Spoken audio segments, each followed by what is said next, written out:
Sementara itu pemirsa, ratusan penumpang kapal asal Talaut dengan tujuan Manado pada TKM Barcelona. Saat ini transportasi laut ke Kabupaten Kepulauan Talaut hanya tersisa 1 kapal. Meski belum terjadinya lonjakan penumpang kapal laut dengan tujuan Manado, namun nampak sejumlah penumpang kapal asal Talaut dengan tujuan Manado terpantau terpaksa harus berdesak-desakan saat naik ke atas kapal, bahkan rela meski tak mendapatkan tiket kapal.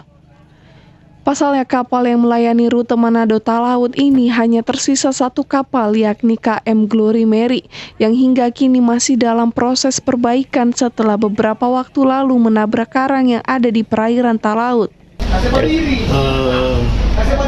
Dalam beberapa minggu ini memang terjadi kecelakaan atau insiden yang dialami oleh Glory Mary.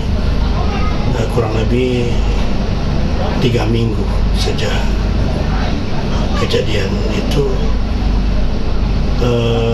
Memang untuk pelayanan transportasi laut Talaut kan tinggal Barcelona 3, jadi untuk lonjakan penumpang terasa tidak terlalu naik begitu ya, cuma karena bulan-bulan Agustus September ini kan bulan-bulan katakan sepi lah, jadi penumpang paling ya berkisaran 500-an, jadi masih standar, masih tidak dikatakan melebihi dari kapasitas kapal.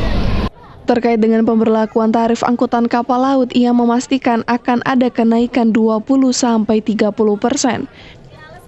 Namun hingga kini pihaknya masih memberlakukan tarif lama sambil menunggu keputusan pemerintah provinsi serta dinas terkait atas pemberlakuan tarif baru, khususnya angkutan kapal laut tujuan Manado Talaut.